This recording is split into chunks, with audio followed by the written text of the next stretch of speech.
The Bank of England has announced it will intervene in the bond markets to try to restore financial stability after UK interest rates soared following the government's mini budget.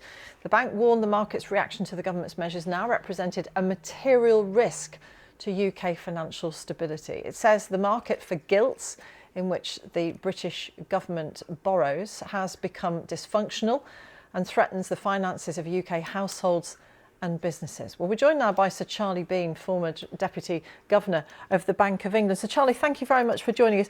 For people who are not sort of familiar with this sort of financial language and these sorts of statements, spell it out. What sort of state are we in? What's the impact going to be on ordinary people? Okay, there's quite a lot of links in the chain here. What the Bank of England has announced is something which is akin to, in the jargon, acting as a market maker of last resort.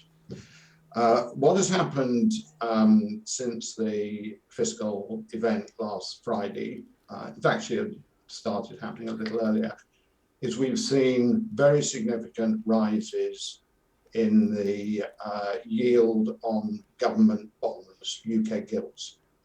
The flip side of that is that the prices of those bonds has been falling, and fallen quite significantly. A rise in yields is necessarily accompanied by a fall in those prices.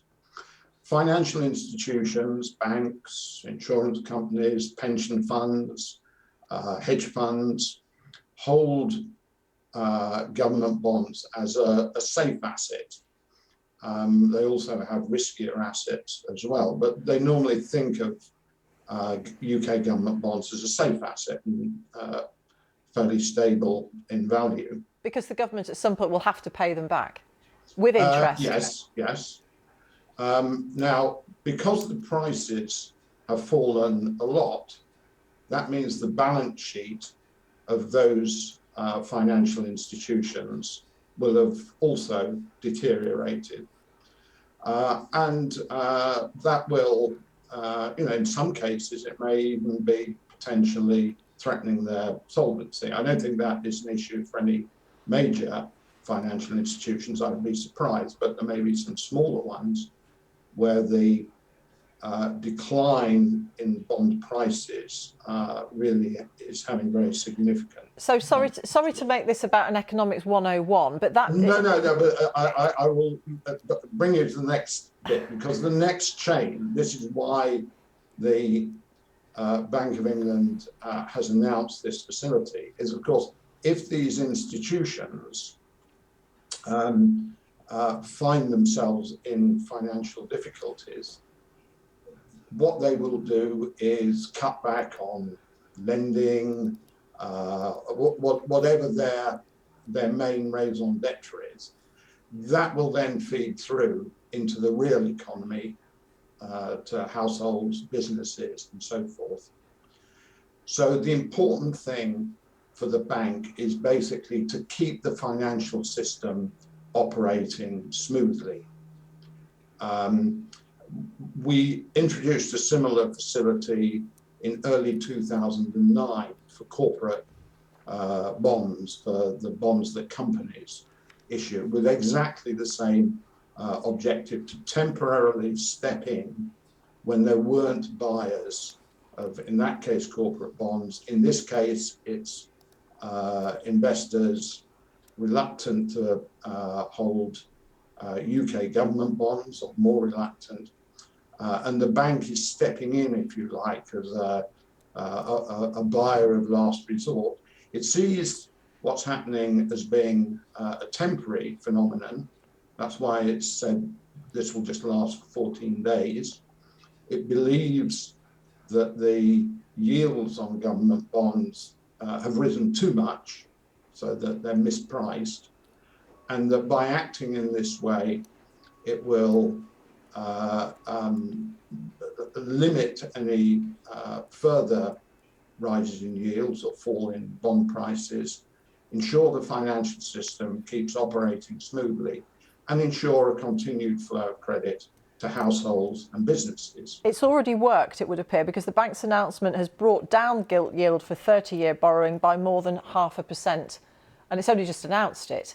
So it's pretty quick, isn't it, the response? What these actions do. The mere announcement that the central bank is willing to step in as a buyer acts as support. And sometimes it may not even need to buy anything. Famously, Mario Draghi, during the Eurozone debt crisis, announced that the ECB was willing to step in to buy distressed sovereign debt, and the problems evaporated, and it never needed to buy any. So merely the fact of the bank standing ready to purchase UK government bonds automatically helps to stabilise the market. And I have to say, this is clearly the right thing to do, and has been a very successful and important intervention.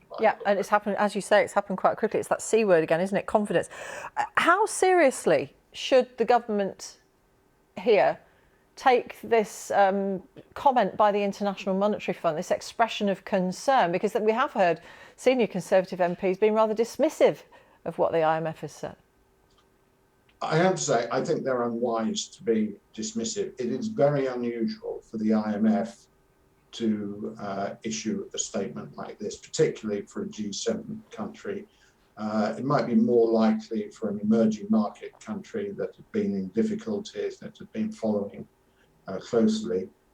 I think it's not only that the IMF have some disquiet with the actual contents of the fiscal package, and in particular the announcement of essentially unfunded tax cuts. There's a question mark about the sustainability of the public finances at the moment, which admittedly the Chancellor said he will come back to in the November main fiscal event alongside an OBR forecast. Is that soon enough, end of November? Well, there's a good question. I personally think no, that really they need to be establishing the coherence of their fiscal strategy earlier than that.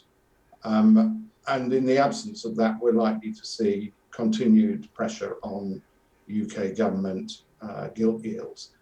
Just going back to the IMF, though, I think an added factor in their mind will be that in the current state of uncertainty in the global economy, and there's considerable turmoil in other parts of the financial markets. It's essentially being driven by the uncertainty connected with the Ukraine, that were the UK a significant medium-sized economy to suffer serious financial instability, that it would potentially have spillover consequences elsewhere in the global financial system. We're sort of the canary in the coal mine, if you like, as far as they're concerned. So I think that's why they felt particularly impelled to issue this statement about the UK's policies. And it's why I think it was particularly unwise for some Conservative MPs to be dismissive of what's going on and say, well, it's just froth in the financial markets, people don't understand their strategy and so forth. I think it's very important that the government, as soon as possible, gets out a coherent story about how its tax cuts will both deliver faster growth and ensure the public finances are on a sustainable track in the medium term. Before we let you go, yesterday you were urging the Bank of England to carry out an emergency interest rate rise of 1.5 percentage points to calm the markets. Given that they've said that they'll buy government debt if necessary, how necessary is that emergency rate rise in your view, bearing in mind that overnight something like 1,000 products, mortgage products, are now off the market? I should say, what I said yesterday was that had I been at the bank, I would actually be in favour of having an extraordinary meeting and associated rate increase. Because of these things, it's better to act early and boldly rather than hang back and promise that you'll act if necessary, which was in fact the strategy the bank adopted.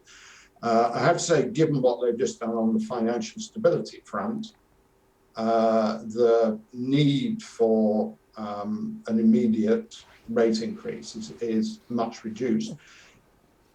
It's not going to go away though, and as the bank's chief economist yesterday was saying in an address, it is likely that accompanying the fiscal expansion that was announced at the end of last week, the bank will have to significantly raise interest rates, and that will take place at its next meeting in November.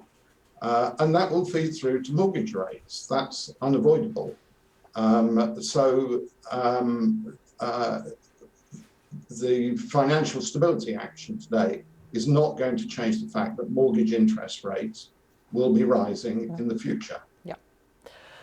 So Charlie Bean, former Deputy Governor of the Bank of England, you're a very busy man at the moment, much in demand. We appreciate you talking to us. Thank you very much. Thank you. Thank you. Thank you.